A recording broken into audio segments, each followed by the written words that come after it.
Bienvenue dans ce deuxième vidéo d'introduction de Fuga. Je vais vous expliquer les configurations à régler quand vous commencez. Il y a 3 niveaux de configuration. Tout d'abord, il y a les données du cabinet.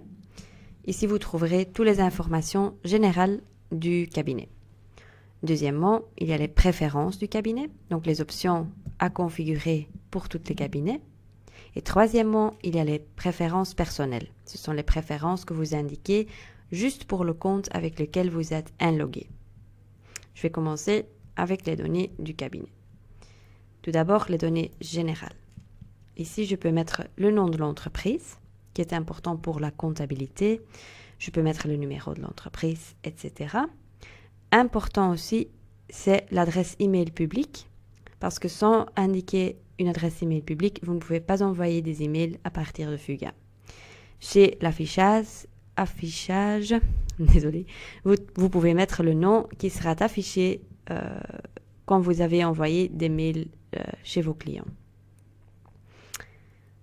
On passe aux endroits. Ici, on va tout d'abord créer l'adresse principale du cabinet.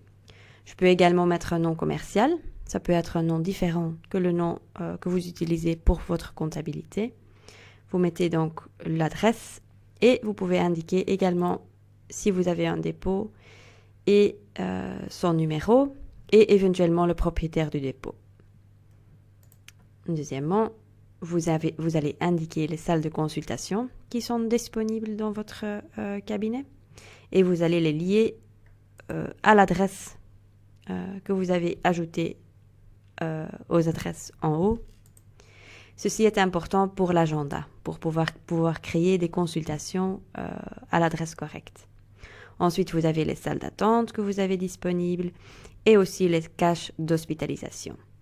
Comme ça, vous avez un aperçu de toutes les places et tous les animaux qui sont hospitalisés ou présents dans votre cabinet. On passe à la comptabilité. En cliquant sur les crayons, je peux aller indiquer toutes les options pour la comptabilité. Important ici, c'est la possibilité de travailler avec PayPal. C'est un système pour pouvoir envoyer des factures électroniques. Par exemple, les gouvernements travaillent avec ça. Ensuite, il y a le système de rémunération que vous pouvez utiliser pour donner un pourcentage aux collaborateurs. Et troisièmement, on propose aussi l'interface Payconic. Si vous souhaitez travailler avec Payconic, il y a une clé API que vous pouvez saisir et le Payment ID. Ici, dans la page, vous avez aussi la possibilité de travailler avec la carte de fidélité et d'indiquer les noms de caisses.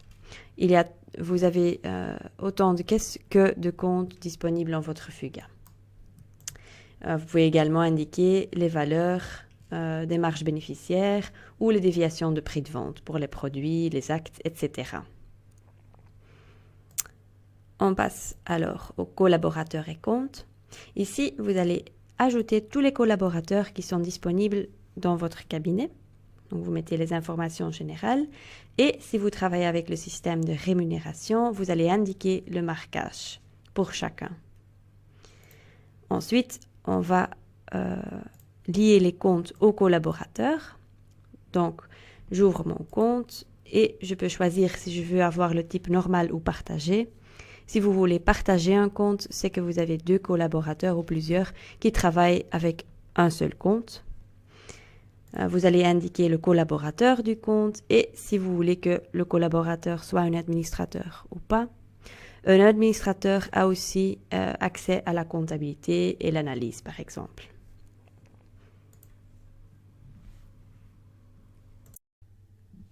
Encore important, quand vous commencez avec Fuga, c'est de maîtriser bien votre stock. Maintenant, la première chose que je vais faire, c'est ajouter mon fournisseur. Donc, via l'action « Ajouter fournisseur ».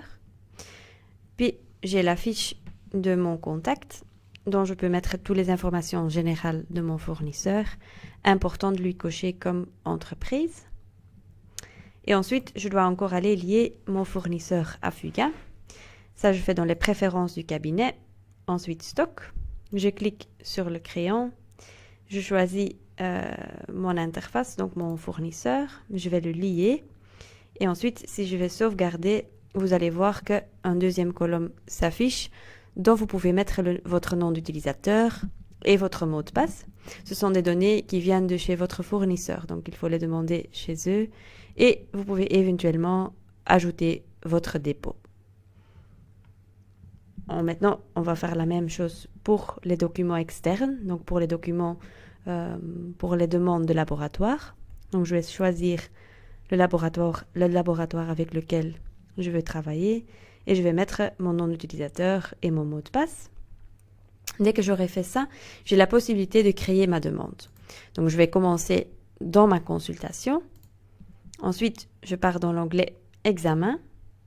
Je clique sur le plus et dans la liste, je vais choisir le laboratoire auquel je veux envoyer ma demande. Si vous ne trouvez pas votre laboratoire dans la liste, il faut encore aller configurer les données dans les configurations et les préférences du cabinet. Troisième chose, c'est la configuration des documents. Donc, par exemple, pour la facturation, vous trouverez ça dans Préférences du cabinet, ensuite Documents. Ici, je peux mettre mon logo, par exemple. Vous pouvez sélectionner un fichier que vous voulez charger, préférablement un document JPEG. Et vous avez aussi la possibilité de voir les informations que vous trouverez sur les factures. Vous pouvez cocher toutes ces options qui se sont affichées. Et également pour les autres documents, comme par exemple les DAF, il y a quelques options.